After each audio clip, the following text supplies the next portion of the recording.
Hey everybody, it's Cyborg, once again joined by Temp, and we have issue number 6 of year 3, so if you have not caught up to this point, definitely go do so before you check this out. Hey, check us out on Facebook, we have a closed group, just go ahead and ask to join the closed group, search Nethercast on Facebook, come do that, we got a fun community on there of people that post every single day, so come join us there, like, share, subscribe, all the great stuff that I know you'll do anyways. You'll do it, I trust you. I'm joined by Temp, and like I said, we're covering this issue of our ongoing Injustice series of the entire series. So, one issue a day, 73 days straight. Let's jump into this one. Alright, pulling up the comic here. So we start off with Constantine, Batman, and their whole crew sitting around a table. Catwoman's petting Clarion's cat. Whatever that's name is. We still gotta wait on that. It's like Jeek or something like that. Something weird. But yeah, they're all kind of talking, and they're going over basically all the things that Madame Xanadu said to them, like the cryptic messages. So they're kind of trying to put the pieces together. They said the green will grow, hellfire will burn. The green, Swamp Thing, obviously hellfire could be any of the things that Constantine is dealing with, as we'll find out later in the comic, not necessarily the case. And a dead man will fall and a dead man will rise. We now know is Dead Man dying, Nightwing coming back as Dead Man, and souls will be lost, which we've seen as well with Ragman, and Traitors Triumphant. Not sure about that one quite yet. And the Empress awakens. The Emperor sleeps. Who's the Empress? Well, Detective fucking Chimp. My man! Love him. Comes back and he interjects. It's Wonder Woman. I miss this little guy. He looks badass with the eye patch. Oh, he does. And did you notice his t-shirt?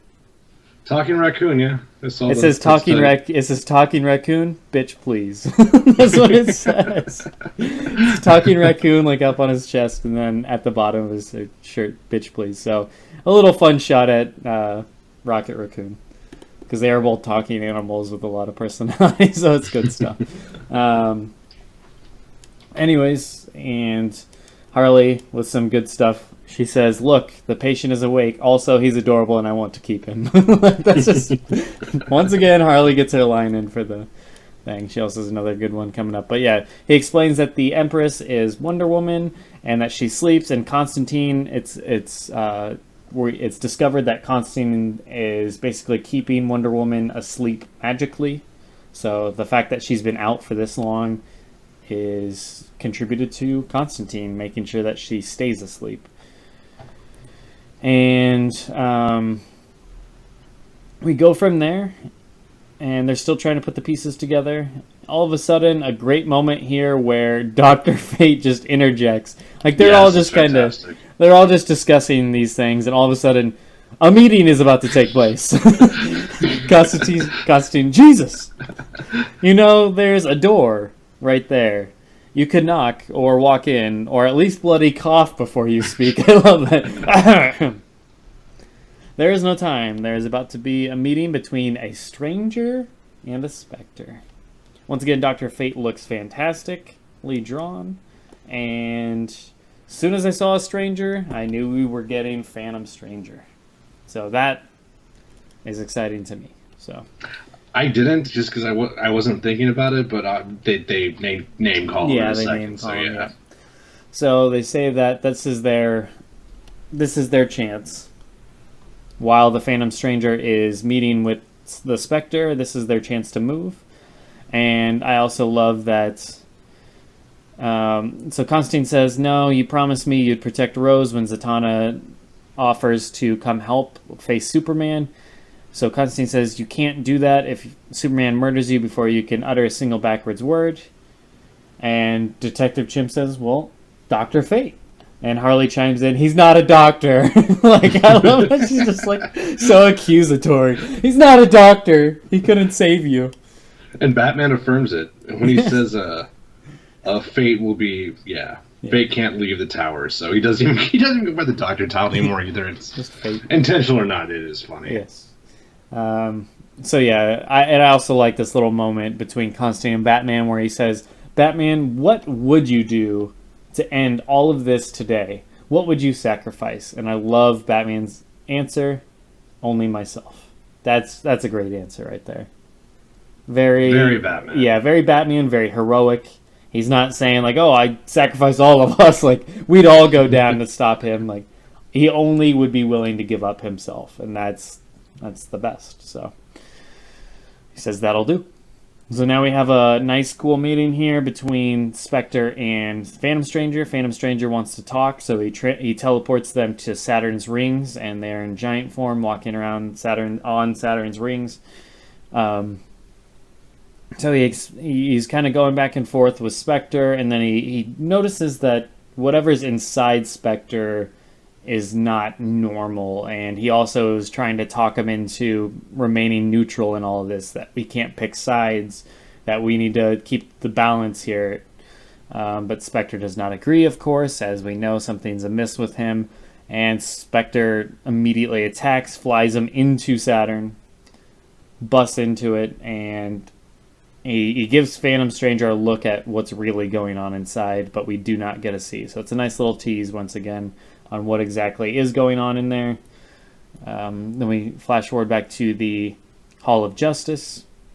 Hal and Superman, they're kind of freaking out where the Spectre might be. All of a sudden, Etrigan the Demon comes in with his rhymes. Just blasts Sinestro, lights him on fire. Yeah, Sinestro got roughed up pretty bad in this one. Yes, which is good. He needs his quite a bit. He's owed some he's owed some things there. He's due. Yes, and so Etrigan is wrecking shop. Superman tells Hal to get Sinestro and himself out of there. So Superman is going to take care of Etrigan. He freeze breaths Sinestro to kind of cool off the burns, but you can see the burns on him, so he definitely looks messed up. Hal gets Sinestro and himself out of there. Etrigan and Superman go back and forth. Superman once again using his cold breath to stay out of the heat, so to speak. And Etrigan owns him. And we flash back over to Spectre and Phantom Stranger. They're going back and forth. He talks about his true nature. He mentions Phantom Stranger's name, which for some reason bothers him. I don't know enough about Phantom Stranger to know why that's so shocking to him, but clearly something's going on here. Once again, Spectre is smiling, and he threatens Phantom Stranger that he'll kill him. Phantom Stranger explains that he can't be killed, and Spectre goes to leave because he realizes the jump is on Superman, but Phantom Stranger doesn't let him go. And that's when seemingly Spectre just kills Phantom Stranger.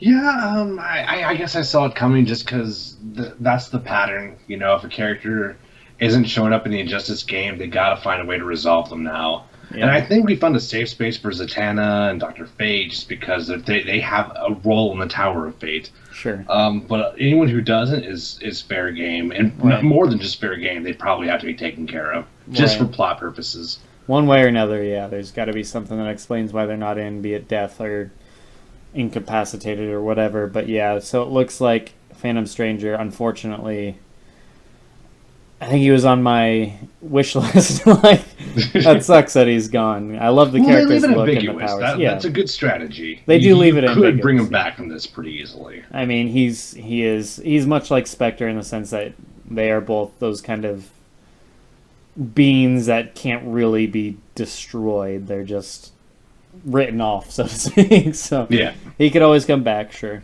Etrigan and Superman are going back and forth, and all of a sudden Etrigan transforms into Batman, and Clark is immediately kind of taken aback by this, and I love this line. He says, "You made a deal with a demon? You refuse to stand beside me and fix the world, but you'll stand with hell against me? You have fallen far, far further than I, Bruce. You..." And then Bruce puts him to sleep. Like, he just puts dust, like, sleeping powder. I just thought that fucking line was so... Man, he is so delusional. Yeah, he is so delusional. You've really fallen. You made a deal with a demon? Like, dude, you've done some things, Bruce, but this... Yeah, like, he's just, like, so taken aback, too. Like, his facial expressions are great. He's just like, how could you do this? I couldn't believe... Like... A lot of things. I could see you doing a lot of things, but dealing with a demon, like meanwhile, this is the guy that surrounds himself by Sinestro and murders Joker. People and evil Spectre and all sorts of crazy stuff. Like this guy is something else. But yeah, it ends with Batman putting him to sleep, and I love this line. He says, "Dream of the man you should have been, and never wake to this nightmare again." That's kind of a cool line. So that's where we leave off, and now we know how the Emperor sleeps. Which is more literal than I thought. I thought I didn't think the Emperor actually referred to Superman because I thought that would be too easy, but here we go. A couple of things I wanted to kind of highlight. The first one being that Professor Chimp scowls at Constantine. Wait, hold on. Yeah? we got time out. Professor Chimp. It's Detective Chimp. I'm only going to tell you that because you clearly did not realize your mistake. Professor Chimp. I struggle with synonyms. Professor Chimp. Professor Chimp. I envision him with a pipe, just like Professor. I almost want to say Professor Pimp. Like Professor Pimp. Anyways, Professor Chimp.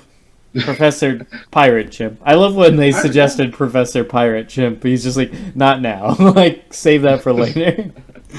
I'm being serious. Well, there is a scowl from him, and Constantine's like, what? And this is kind of what I thought was going to happen, because I was worried when we found out that Clarion was healing Detective Chimp. Yes, good job.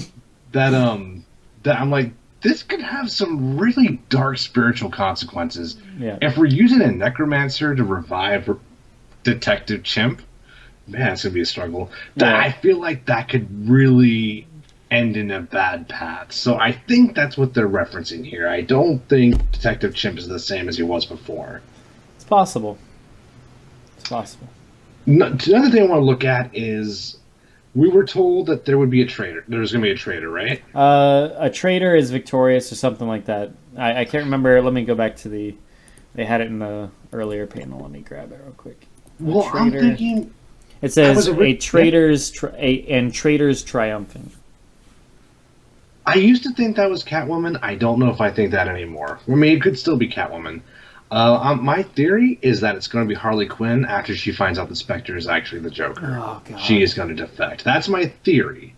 Thoughts? I like Harley too much to want that to happen. It's like, if I saw that, it's honestly like seeing a battered girlfriend go back to her beauty. I mean, it is literally that. So it's like, you want to see her reform and stay in that direction, and she's doing so well. I would hate to see her go back to the Joker in Spectre form. Yeah, she's very much a product of her environment, so it's going to be a shame if she's ripped out of that. But it makes sense because if Harley betrays everyone and the group falls apart, Catwoman's exposed. What is Catwoman going to do? You know? See, at the same time, though, it says traitors triumphant, so there's more than one. Ooh. Okay, I missed that. That's interesting. So maybe it's both sides have some... We know Lex on Superman's side. We don't know Batman's side, so yeah, we're not sure who it all could be referencing. Interesting. The third thing's a little smaller. It's just a line from the Phantom Stranger where he says, "What is this? What is your agenda?" That's a key phrase because the important thing about Spectre is he doesn't have an agenda. His agenda is vengeance! Exclamation point. That's his agenda. That's his whole shtick. He doesn't really have a plan. You know, murderers die. People who are not murderers live. That's his grand scheme. So I think this kind of... It would have been nice almost to have had this conversation earlier, but we couldn't really have it. It wouldn't really have worked or has been as effective had we not known what we think we know about the Spectre. So that's worth bringing up. That was my biggest problem I had with him before, and it looks like that's all been resolved and exposed, or at least it seems. I mean, we'll know for sure soon. Sure. But yeah, solid issue once again. They keep ramping up. Obviously, this is going to lead to a huge payoff, and I can already tell this year is really going to end on a bang, so to speak. And just how many plot things that they got going on that are interesting. Like everything they've set the table with all the characters that they've brought has been interesting, and I'm excited to see how it all comes together and ends. So there's nothing really going on in this year. There's no real, for me anyways. There's no like Harvey Bullock and Gordon, stuff going on the side that I'm like, I'm not really that interested in seeing how that plays out. Like all of this stuff, every little plot thread that they're putting out there that we know will be tied up because they've done it the first 2 years and they're really good about that. Everything's super interesting that we got going on. Yeah, I still don't think we've topped the final issue of year 2, but I think year 3 is unquestionably stronger than year 2. Oh yeah, as a whole, definitely. But yeah, I agree with you. Like it's not even close, really. It's been a pretty good year. Yes, indeed.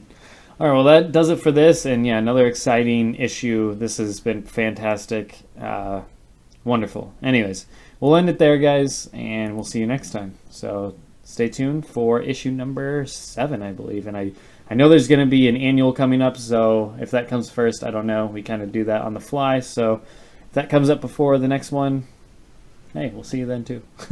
Yep. See ya. Take care.